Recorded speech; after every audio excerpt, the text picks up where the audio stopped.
Yallah, chers amis, Erev Tov B'Shem Hashem Naaseh, Nous sommes mercredi soir 27 septembre, shiur acheté par Tzipora Bat Teila, Bezrat Hashem, sa femme, pour l'anniversaire de son mari, Hillel Ben Sarah, Bezrat Hashem, Yom Uledet Sameach, un grand Mazel Tov de la part de son épouse, qu'il aime, Baruch Hashem.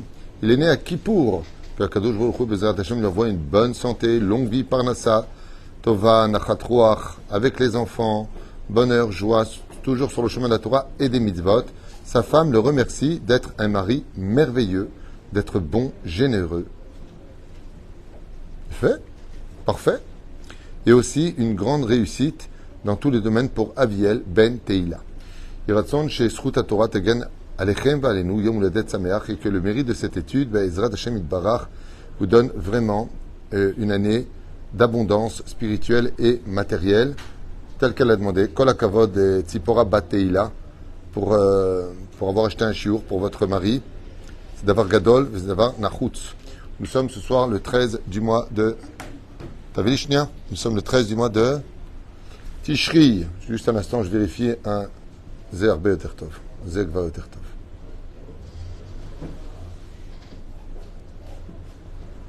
Baruch Hashem, je tiens un étrog dans les mains. J'ai une personne de la communauté qui me demande, un Israélien, de lui vérifier.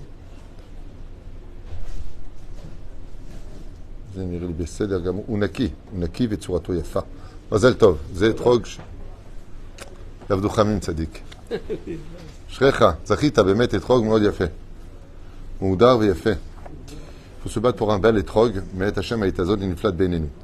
Alors tzadik, puisque un jour qui t'a été donné pour ton anniversaire, offert par ton épouse, Tzipora Bat Teila, Hillel, c'est un grand nom, Hillel. C'est le nom, justement, qui est relié au monde de la matérialité. Hillel, c'est 65 Gematria, Adnout. Oufren Ben Sarah. Nous allons parler d'un sujet très important qui s'appelle la machine à laver de... comment ça s'appelle? La machine à laver de Rosh Hashanah. Vous savez, de la souka. Il y a une vente des arba minimes juste à côté de moi, donc il y a un peu de monde qui font du bruit. Alors je m'efforcerai de parler plus fort, voilà tout simplement. Oufren, nous allons voir ensemble que Yom Kippourim, nous sommes passés par les 5 Inouïm, les 5 interdits de la Torah, qui nous empêchent de manger, de boire, de dormir à côté de notre épouse, donc on ne peut pas aller avec elle, comme vous l'avez bien compris, de ne pas porter de chaussures en cuir et de ne pas soindre le corps de toutes sortes de crèmes ou d'huile, comme on le faisait à l'époque. Ce sont 5 interdits. On voit que sont disqualifiés les plaisirs du corps. Qu'est-ce que le corps? Il aime boire, il aime manger, il aime l'amour, il aime tout ça. Et voilà que maintenant que nous avons mis à zéro d'une certaine façon les dettes spirituelles pour lesquelles le corps nous a entraînés vers la matérialité, nous faisant oublier les nécessités de la matérialité, nous allons courir, ça dit Katamar Ifrach, chercher les éléments de la soukha. Ces éléments de la soukha sont très éducateurs pour nous. Car le but du peuple d'Israël, c'est de devenir un homme, je dis bien non pas un ange, mais un homme, kadosh. Les anges sont comparés aux nuages. La soukha rappelle les nuées de gloire pour lesquelles le Créateur du monde est venu honorer, accompagner et surtout protéger les enfants d'Israël des choses physiques et métaphysiques. Physiques comme les javelots, les flèches et toutes sortes d'objectiles qui auraient pu être jetés sur les enfants d'Israël par les nations du monde. Nous étions protégés comme une espèce de filet par cette nuée de gloire où nous vivions les miracles, et de l'autre côté des démons, car le désert est un endroit où vivent les démons et ils ne pouvaient pas rentrer dans le camp d'Israël pour nous atteindre et nous rendre malades ou fous. Car il faut savoir une chose, beaucoup de maladies que nous avons, beaucoup de folies qui nous accompagnent viennent essentiellement du monde des mésikim. C'est un sujet qui est très important, dont je vais parler prochainement d'ailleurs, je pense, Blin et Der. Et donc, on était protégés de telle façon à ce que nous puissions devenir saints de corps et d'âme. La mitzvah de la soukha est un cadeau du ciel, un cadeau hors du commun. Même si elle paraît d'extérieur un peu galère, au bout du 2e, 3e jour, au début on est content, ça fait un peu cabane, on est entre nous, on change un peu de cadre, on a pris Kippour, donc on a pris le jeûne. Allez, on avance dans la nouvelle année confiant, on sait qu'on fait des mitzvot sans trop se fatiguer, ceci étant. Aval, au bout de quelques jours, vous allez voir que l'enthousiasme de la mitzvah de la soukha s'atténue un tant soit peu. Ça devient plus fatigant, on a moins envie d'y être, parce que le mérite devient plus grand. nous avons traversé les 7 mondes qui correspondent au Shiva Ushpizin, donc le monde de la bonté, où nous allons travailler la bonté, nous allons le monde de la Gvura, de la rigueur, et puis de l'harmonie, et puis ensuite de la longévité, le Netzach, et puis de la beauté, et puis de la pureté familiale, pour finir avec la royauté du peuple d'Israël, dernier jour qu'on appelle Hoshana Rabbah. Le Yetzer Hara, lui, ne rentre pas en général dans la soukha, en tout cas, il ne peut pas pénétrer l'esprit de la soukha. S'il y a du Yetzer Hara dans la soukha, c'est parce qu'on l'a fait rentrer avec nos émotions. Ce qui fait que les lettres du Moussouka, on en a souvent parlé, Samer, Vav, Kaf, E, sont les gématriotes de Samer, Kaf, Vav du centre, ça fait 26, c'est le nom de Dieu Yudke Vavke, qui représente la spiritualité. Et nous avons ensuite Samer et He, qui font 65, qui représentent les gématria du mot Adnout, Aleph, Dalet, Nun, Yud, ou Hillel, pour qui nous faisons ce shiur, Ayakar, que Dieu le bénisse. Donc 65. Le nom Adnout appartient au monde de la matérialité. C'est pour cela qu'on dit dans les brachot, Baruch Ata Adobai. On dit le nom de Dieu, non pas tel qu'il a écrit Yudke Vavke, mais au nom de Adnout. D'accord ? Pourquoi ? Parce que l'un représente la spiritualité, Yudke Vavke, et l'autre représente la matérialité, Adnout, tel que vous l'avez compris. Ce qui fait que la soukha, ce serait un petit peu comme pénétrer la 4e dimension entre le monde de la matérialité physique et le monde métaphysique spirituel. Quand nous sommes dans la soukha, nous sommes dans un monde intermédiaire. Imaginez qu'il existe une boîte magique dans laquelle on voudrait passer d'un monde à l'autre monde, mais on ne peut pas passer dans l'autre monde, parce que dans l'autre monde, on pourrait se brûler de désespoir face à la Gdusha qui s'y trouve et le niveau dans lequel on vit. Donc il y a un monde intermédiaire. Où est-ce que vous pourrez vivre l'un dans l'autre? Un monde très spécial, le monde du 7, comme le Shabbat. Eh bien, d'ailleurs, ces 2 mitzvot-là sont en rapport, puisque le Shabbat, tout le corps se trouve à l'intérieur de la mitzvah, et la soukha, tout le corps se trouve à l'intérieur de la mitzvah. On mange au Shabbat, on boit dans le Shabbat, on fait ce que l'on a à faire dans le Shabbat, et on fait l'amour aussi pendant le Shabbat. Ainsi donc, dans la soukha, on retrouve tous ces éléments-là. Pourquoi ? Parce que le chiffre 7 représente le monde intermédiaire. 6, c'est la nature, 7, c'est intermédiaire, 8, c'est complètement ésotérique, c'est le monde du Beth Amikdash, où là-bas, bizarrement, à Kippour, on a vu que Taval, il faisait Nitilat Yadayim, Raglaim, l'Omigvé, bizarre, il portait du lin avec de la laine, bizarre. On allumait le feu pendant Shabbat pour les korbanot, bizarre, Shabbat. Non, on n'est plus dans Shabbat, on est dans le monde du 8, c'est au-dessus. C'est un monde spirituel où les interdits de Shabbat n'ont pas leur attrait, n'ont pas leur possibilité de pénétrer. Bon, c'est un sujet pour lui-même qu'on a déjà élaboré dans beaucoup de shiurim. Je vous rappelle que vous avez presque 6000 cours sur Torah Traim qui traitent de beaucoup de sujets différents, où je ne me répète pas trop en général, et combien même les sujets seraient plutôt les mêmes, eh bien il y a toujours des chidushim où je vous inviterai grandement à aller voir pour ceux qui veulent, ceux qui sont intéressés. Oufren, nous commençons notre shiur, Bezrat Hashem Itbarach. La soukha, Bezrat Hashem, Mechanechet otanu liot ruchani baolam chomri. Le but de la soukha, maintenant que nous avons passé Kippour, qui nous a rendu purs de toutes les accusations précédentes, nous rend pas purs forcément pour l'année qui arrive. Après, c'est à nous de nous travailler. Ok, quelqu'un te paye ta dette, mais si tu te refais des dettes, on n'y peut rien.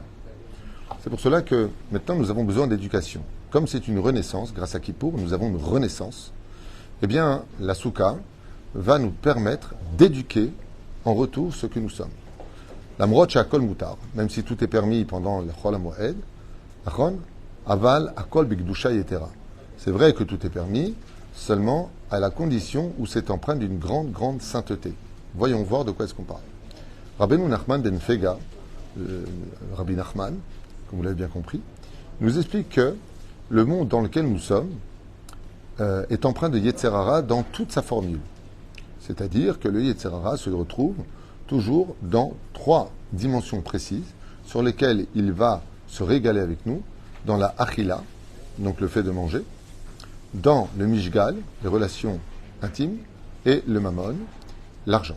Donc le Seder qu'il lui donne, je crois que c'était Achila, Mammon et Mishgal, c'est-à-dire le Yetzer Hara, il veut absolument nous emmener vers les plaisirs de la nourriture, l'amour de l'argent, et non pas les besoins que cela pourrait nous apporter, de pouvoir vivre honnêtement et correctement, et les relations sexuelles. Si Chaz Veshalom, nous ne travaillons pas à ces 3 éléments-là, on appartiendra toute notre vie au Yetzer Hara, même avec un chapeau, une barbe, même avec des tzitzit ou un kissou sur la tête. Si Chaz Veshalom, on n'a pas de situation de contrôle Tov Meat la Tzadik, eh bien le Yetzer Hara nous a attrapés, malgré le fait qu'on devra soigner nos membres, comme on va le lire par la suite. La reine Asuka va nous apprendre les mesures exactes. Quand est-ce qu'on mange dans la souka? Qu'est-ce qu'on n'a pas le droit de manger en dehors de la souka? À partir de quelle mesure on dit le Birkat Amazon? À partir de quelle mesure on dit l'Eshev Basuka? Ou ça en fait des mesures et des poids et des conditions pour manger? Oui, car comme on vient de le dire à l'instant, la souka vient nous éduquer à manger dans la Kedusha. C'est-à-dire qu'on a besoin aujourd'hui, un petit peu comme disent les médecins quand ils font la sleeve, ils disent voilà, la sleeve ça va t'aider un certain temps, mais après, ben, ton estomac ça va être un muscle, et donc il va grossir, ce sera à toi de l'éduquer pendant cette période à ne pas se réouvrir. Malheureusement, on le fait tous. Enfin, une grande partie le font. Kol mutarim aval bigdusha etera. Comme c'est marqué, Kol Ezrar be'Israël tijvu besukot, tout celui qui veut appartenir au monde futur, Bezrat Hashem, donc devra s'asseoir dans la souka, tijvu besukot shivat yamim, c'est 7 jours-là. Alkan alenu le kadesh et atzmenu. C'est pour cela que nous avons l'obligation, une fois qu'on a été nettoyé de toutes nos fautes, de nous rendre purs. Prenez pas ce shiur du tout à la légère, il est très puissant, je vous affirme que les écrits que je vous lis sont très importants. Ve'al simcha. Alors comment est-ce qu'on peut se rendre pur? Ve'samarta bechagecha va'ita arsameach. Comme on l'a vu avec Rabbi Nachman de Breslev qui dit que dans la souka on peut atteindre le niveau de Ruach HaKodesh, mais à la condition on est heureux. Donc comment je peux arriver à cette joie-là? Si le manger que tu manges dans la joie, si tu chantes en l'honneur d'Hachem, si même tu as des relations avec ton épouse dans la souka, dans la gdusha et la pureté la plus intime et la plus discrète, c'est-à-dire on parle ici vraiment de pudeur, eh bien tu verras que tu pourras vivre toute ta Torah comme un homme, mais un homme saint. Et ainsi donc, quand les Zrar Bé-Israël, non pas Bé-Goïm, mais la Bé-Israël, descendant d'Aaron, Tzrak, Yaakov, Moshe, de Sarah, Rivka, Rachel et Léa, Tijvou Besukot, Valkan, Lenu, Lekadesh et Tatzmenu, Ben, Aliede, Simcha, que ce soit par le fait des actions, mais surtout par Vesamarta Bechagecha, car le Ikar, la fête principale de Sukkot, est basée sur la joie de la vivre, cette fête. Bezrat Hashem. Comme c'est marqué, Vesamarta Bechagecha Vaitar Sameach. Et c'est pour cela que nous avons, pour finir avec cela, les Herbat Aminim. Alors il n'y a pas 4 bougies pour toi, Hillel, mais il y a 4 bougies spirituelles que nous allons prendre dans les mains, qui sont le Lulav, qui sont les Etrog, le Hadas et les Haravot. Alors ces 4 espèces-là vont représenter les membres principaux pour lesquels Akadosh Baruch Hu veut qu'on éduque notre corps à marcher de façon saine. La première, c'est le Lulav, sur laquelle on va dire la bénédiction, la Amoud Ashidra, qu'on appelle la colonne vertébrale. Le corps ne tient que grâce à la colonne vertébrale. C'est-à-dire que s'il n'y avait pas de colonne vertébrale ou une seule choulia qui se casserait, chazve shalom, le corps tomberait directement et on serait handicapé. Handicapé, chazve shalom, ça veut dire que le corps ne pourrait pas fonctionner. Le fonctionnement du corps, c'est le Amoud Ashidra, et c'est pour cela qu'en tenant le Lulav, nous allons, de façon spirituelle, nourrir de façon énergétique notre Amoud Ashidra, qu'on appelle la colonne vertébrale, traduction littérale, de marche droit dans la vie, tiens ton dos droit et marche devant Hachem. Tiens-toi debout. Amida. Tiens-toi devant Hachem. Ensuite, nous avons le Etrog. Une fois que tu marches droit dans la vie, il va falloir faire une introspection de ton cœur. Et c'est pour cela que, comme vous l'avez vu tout à l'heure, Minashamayim, quand il est venu me voir, nous avons regardé si l'Etrog n'avait pas de taches. Au niveau du pitam, au niveau de la queue. Est-ce qu'il a un défaut? Est-ce qu'il est difforme? Il faut prendre un Etrog qui soit vraiment méoudar. Donc, ce n'est pas simplement qu'il n'ait pas de taches, ni de trous, ni, mais surtout qu'il soit aussi beau, soit méoudar. Pour dire qu'il faut que notre cœur, non seulement il n'ait pas de taches, mais qu'il soit beau, qu'il soit pur, qu'il soit capable d'aimer, qu'il soit capable de donner, qu'il soit capable de montrer l'exemple. Vechen, d'avoir un cœur pur. Lev ta'or bera li Elohim, veruach nachon chadesh bekirbi. Et chadesh, et ça c'est le troc que nous prenons d'Afka dans la main gauche, qui est la main du cœur. Ensuite, nous avons 2 membres qui sont vraiment Berumo Shelolam, c'est-à-dire qui sont dans l'essence même du travail de chaque juif. 2 membres sans lesquels le Yetzirah ne peut pas nous atteindre. On a parlé de la nourriture, donc la bouche, qui sont les haravot. On a parlé des yeux, qui représentent les hadassim. Ce qui fait qu'en tenant les hadassim, ce travail vient nous apprendre que surveille tes yeux. Car on a parlé tout à l'heure du mishgal, c'est-à-dire les envies sexuelles, qui sont essentiellement provoquées par le cœur et les yeux. Et ensuite, on en parle. Et ensuite, on y va. Donc, chazve shalom, réparons la colonne vertébrale, les yeux, la bouche et le cœur. si ces 4 éléments-là, une fois qu'on a passé Kippour, Akadosh Baruch Hu nous a nettoyés à travers tout cela, Bezrat Hashem Yitbarach, nous arrivons dans la fête de Sukkot, comme dans cette machine à laver maintenant qui va nous réinsercer dans une éducation d'homme mais spirituel, donc âme Kadosh, alors Bezrat Hashem, nous pourrons commencer l'année chez nous à la maison après cela et repartir Bezrat Hashem vers où, selon notre conduite, la Géoula, si on mérite, car elle peut venir à Sukkot, sachez-le. Il n'y a pas que à Pessah. Selon Rabbi Eliezer, la Géoula aura lieu à Sukkot, selon Rabbi Yehuda, à Pessah. Rabbi Yeshua, pardon, à Pessah. Et la reine Bezrat Hashem Barach, nous pouvons provoquer la Géoula si on acceptait tout simplement d'être un peu plus pur et moins stupide, moins matérialiste et beaucoup moins sauvage dans notre façon d'acquérir le monde dans lequel on vit. Le but pour lequel nous ne devons pas être des êtres que spirituels, c'est parce qu'en réalité, se trouve caché dans la matérialité toute la spiritualité les plus exquises qui sont implantées dans la matière. Ce qui fait qu'un Israël ne peut pas se réaliser si ce n'est qu'en tant qu'homme qui, avec ses besoins de manger, de boire, de s'accoupler, de vivre en tant qu'humain, mais dans un esprit spirituel qui sert son Créateur. Ainsi donc, Arbat Aminim, les 4 mines dont on a ici, sachez qu'il n'y a pas d'ange, comme on l'expliquait dans beaucoup d'autres shiurim, qui les dirige, puisque chaque herbe, chaque plante, chaque fleur grandit uniquement avec un ange qui le frappe, qui lui dit grandis. Ce qui fait que chaque chose, molécule qui existe dans ce monde a un ange qui est mémouné sur lui, aval de l'autre côté.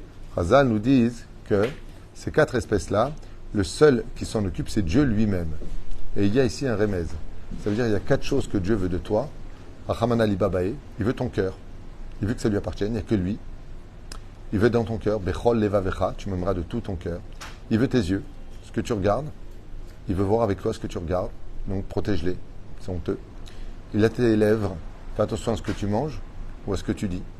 Et puis, il veut ta colonne vertébrale, c'est-à-dire que tu marches droit à l'image des Avot HaKadoshim qui viennent nous rendre visite pendant les 7 jours de la Souka. Baruch Adonai Elohim, Amen, Amen. Yom Houledet Sameach.